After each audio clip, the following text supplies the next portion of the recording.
Hi mga ka-planters! Kamusta po kayo? It's been a very long time since nakapag-vlog po tayo ulit about our plant babies. And for today, ay share po namin sa inyo ang pagre-repat ni Daddy David. Ayan. Hi ka naman, Daddy!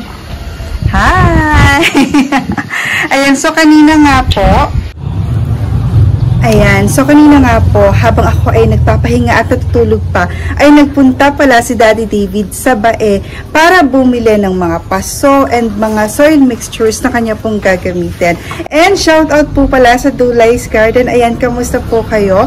So sabi ni Daddy, hinahanap niyo daw po ako kanina, pero yun nga po, nagpapahinga po kasi ako ay natutulog pa at naisipan ni Daddy David na kailangan niya nang mag-repat talaga ng mga halaman namin. Kaya po, kahit ako'y natutulog pa, ay dumiretso na siya mag-isa sa bae. So, sa Dulai's Garden nga po, ipakita ko sa inyo yung ilan po sa mga paso na nabili ni Daddy.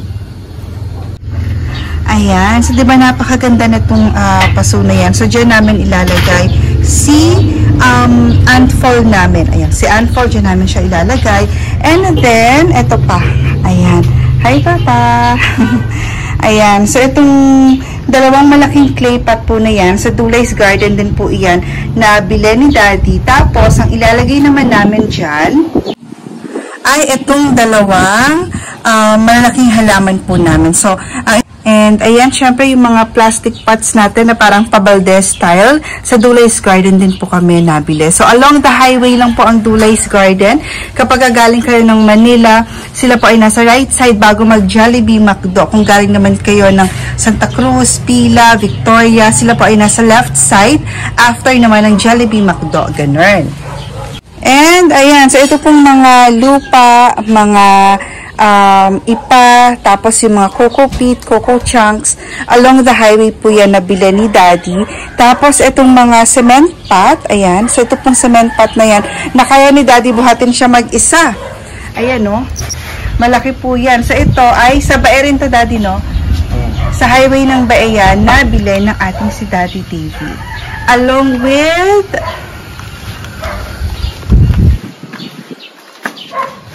this one. Ayan. So, nirepat niya yung monstera namin. Kasi itong monstera namin na yan, oh, as in, pumangit na siya. So, kailangan niya na talaga ng repotting. So, itong malaking cement pot po na iyan, sa highway din po sa Baesya, nabili ni Daddy. Kung saan po kami nabili talaga ng mga cement pots po namin. Ayan. So, nirepat na yan kanina ni Daddy mag-isa. Binuhat niya yan mag-isa kanina. So, good job. Ayan. So, medyo marami-rami pa kaming aayusin. So, yan pong yucca plant na irerepat ni Daddy David. Fun fact lang, ito po yung nakuha po namin yan sa Monte Carlo Garden. Sa Kalawan naman po yan. So, yan po is from seed yan. Yung yucca na yan from seed. And, kita nyo naman, root bound na siya. It's been years na rin. Ayan, so ngayon lang namin siya mairerepat. So, tingnan naman natin, oh, kung gaano kaganda kapag nailagay na natin siya dyan. Kailangan mo ba ako, Daddy?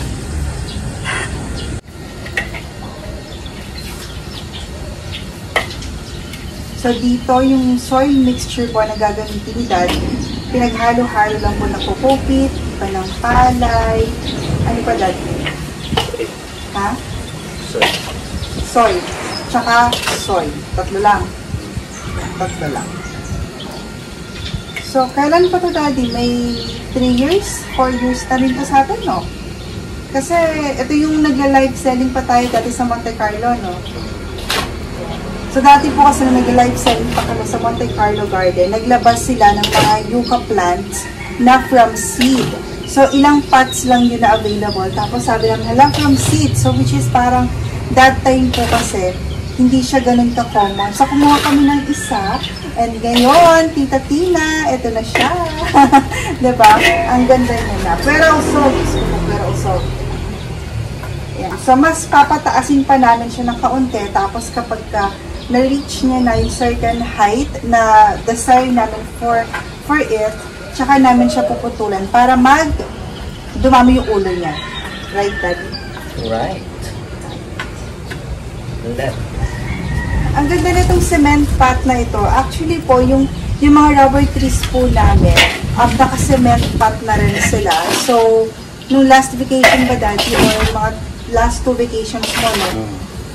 Nakabili rin po kami ng cement pot, yung parang pagano na lang siya. Tapos doon namin inilagay yung mga rubber trees po namin.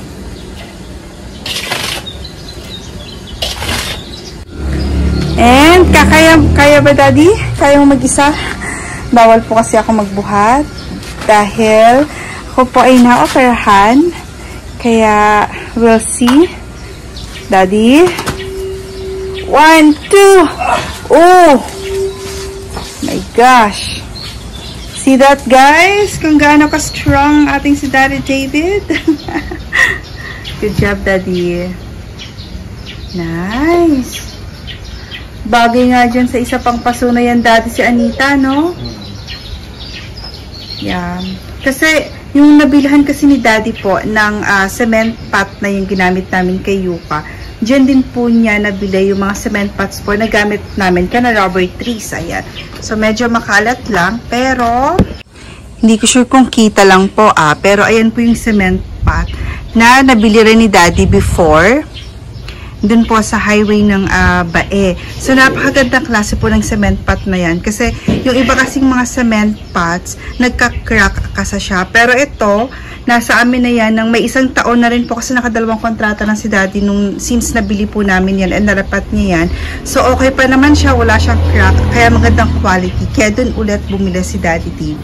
And that's our rubber tree. Ayan. Yun po, ayan o. 4 yan eh. And also, this one. Ayan. So,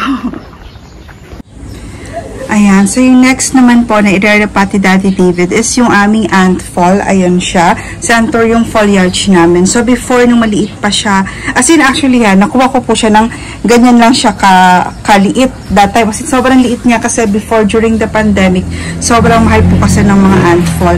So, ngayon, lumaki na siya. And before, maganda-ganda pa yung dahon niya. Pero ngayon po kasi sobrang init ng panahon, kaya nasusunog din kaya mabilis din pong masunog yung kanyang mga dahon. And also, sobrang root bound na siya, kaya naman, deserve na rin niya talaga ang mairepat. Ayan, so sabi ko nga po kay Daddy, ang gamitin lang niya na medium for ant fall is coco cubes and kusot. Tapos, nagdagdag lang din po si Daddy David ng sunog na ipa ng palay para antay mga peste. Ayan, so, imagine during the pandemic, sobrang liit ko lang siya talaga nakuha. And hindi ko talaga ma-imagine na lumaki siya ng ganyan. As in.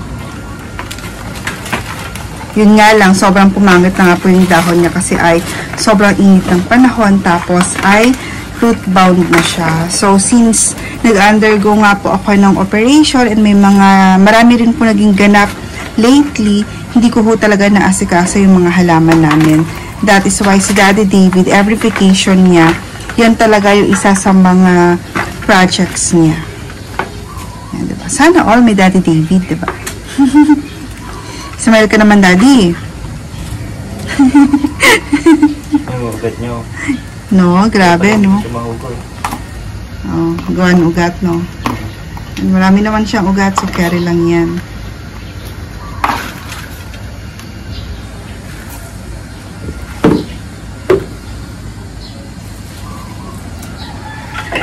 Parang maliit pa rin siya for that, no? Parang maliit siya, no? Puputulan natin ang ugat. Naku, baka yan na magtampo, Daddy. Maselan yan. Kita mo yung ugat niya. Hindi pa siya yung ganun ka. Ayan. So, change of plan. Hindi na natin siya dun ilalagay sa isang paso. Dito na sa pinagtanggalan natin kay Yuka. Kasi po ay ayoko na ipabawas yung roots ni ant fall natin kasi baka mamaya magtampo. You know, it took us years bago siya lumaki ng ganyan. Papagandahin na lang ulit. Baka mamaya ay magtampo, ma-deadsky pa. Masakit na sa kalooban masyado. Kaya, okay na siya dyan. But we'll see. I think Daddy is still looking for a different pot. Parang kinukuha niya ngayon si yung paso ni Melaloni. Tingnan natin. O, diba? Mas maganda siyang tingnan sa paso ni Yuka. O, parang mas lalo siyang lumaki na tingnan. Mas na-emphasize na yung kanyang laki. May bulaklak na nga siya ulit eh. Yung anfal nga lang po na yan, sobra din talagang sipag niyang magbulaklak. Tapos, yun nga, ang ganda actually ng mga dahon niya, pero since sobrang init nga lang talaga ng panahon, nasusunog lang talaga siya. Especially kapag yung dinahon niya is mas malaking portion yung white. Kaya pagka ganun yung dahon niya, talagang sinusulit na lang namin yung ganda kasi alam namin eventually ay magkakaganyan siya ulit.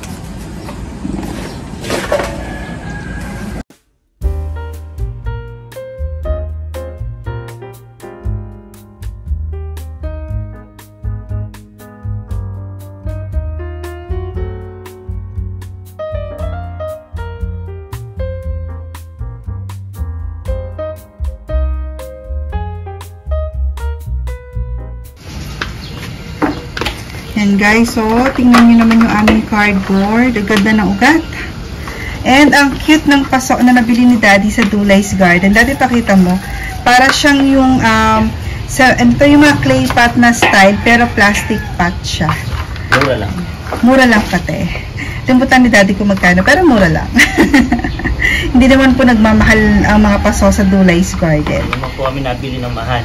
O, hindi kami nabili ng mahal. Kung bibili kami ng medyo mataas ang presyo sa 500, ibig sabihin, sulit pa rin yung Daddy, no?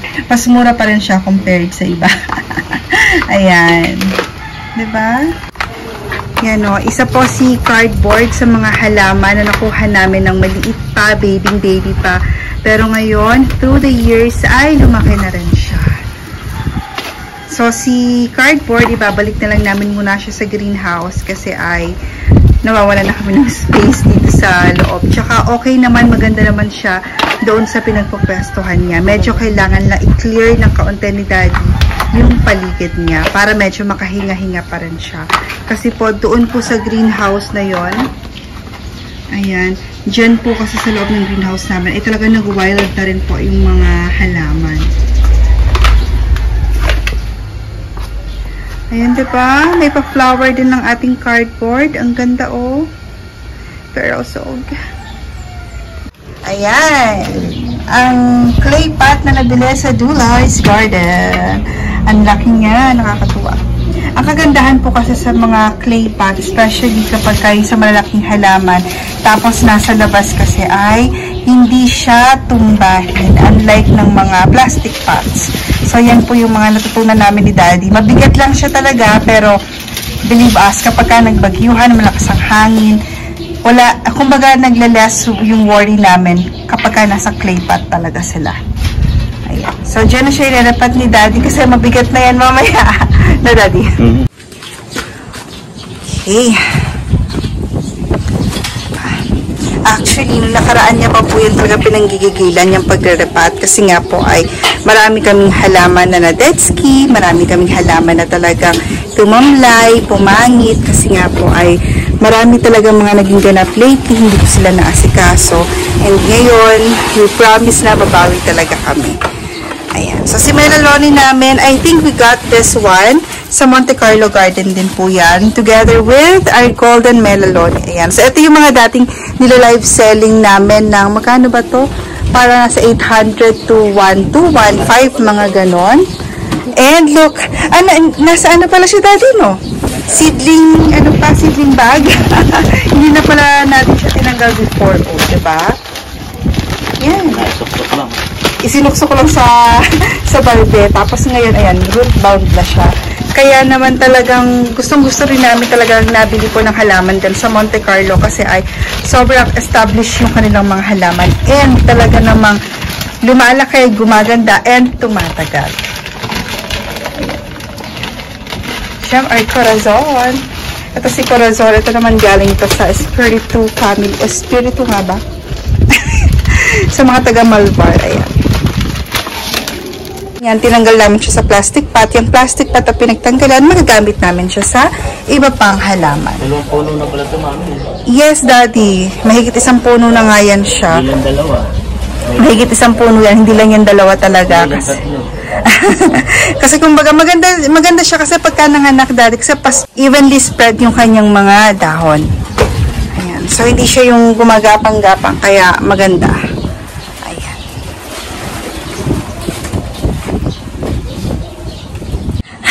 Lawit dila na yan. Ayan, so si Wave of Love, dyan naman siya nakalagay para siya ay mas lumaki at mas gumanda. Diba, si Daddy pagod na. So, ayan guys, hinahawi ko tong space na yan para kay cardboard kasi po ay, tingnan nyo naman yung ating monstera dyan ay talaga nag-wild na rin siya. Ayan, tapos si Billy Tay natin, hindi ko na maintindihan kung saan-saan na siya nagpunta, napakadami na kung saan-saan ay may Billy Tay na rin. So, dito at least ay maganda naman si cardboard dyan, so as is pa rin yung kanyang position, dyan pa rin siya.